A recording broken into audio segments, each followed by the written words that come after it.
ওকে। আহ আমরা যদি দেখতে চাই যে আমাদের কোনো টেক্সটে কোনো প্যারাগ্রাফে আসলে একটা লেখা একটা ওয়ার্ড কতবার আছে সেই জিনিসটা যদি আমরা খুঁজে বের করতে চাই তাহলে আমাদেরকে একটা ছোট্ট কাজ করতে হবে আর খুব ইজি টাইম কম সময়ে এই কাজটা করা সম্ভব।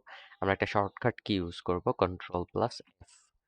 আমাদের সামনে একটা নেভিগেশন চলে আসছে। এই নেভিগেশনে আমরা যদি যে কোনো একটা ওয়ার্ডের ওয়ার্ড লিখি, আমরা এখানে দেখতে পাচ্ছি যে এখানে একটা নেভিগেশন আসছে। এই নেভিগেশন বারে যদি আমরা লিখি উই আর,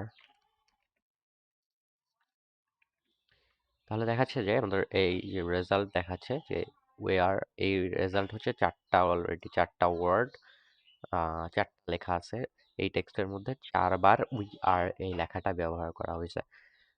আমরা দেখতে পাচ্ছি প্রত্যেকটা উই আর লেখা হাইলাইট করে দেখানো হইতেছে। হ্যাঁ, তো এইভাবে আমরা কোনো ওয়ার্ড যদি খুঁজতে যাই, যে একটা প্যারাগ্রাফে বা একটা টেক্সটে, যত বড় টেক্সটই হোক না কেন, তো ইজি ওয়েতে ctrl+F প্রেস করে নেভিগেশন বারে ওই ওয়ার্ডটা টাইপ করলে রেজাল্ট দেখায় দিবে যে ওই প্যারাগ্রাফ বা ওই টেক্সটে টোটাল ওই ওয়ার্ডটা কতবার ব্যবহার করা হয়েছে।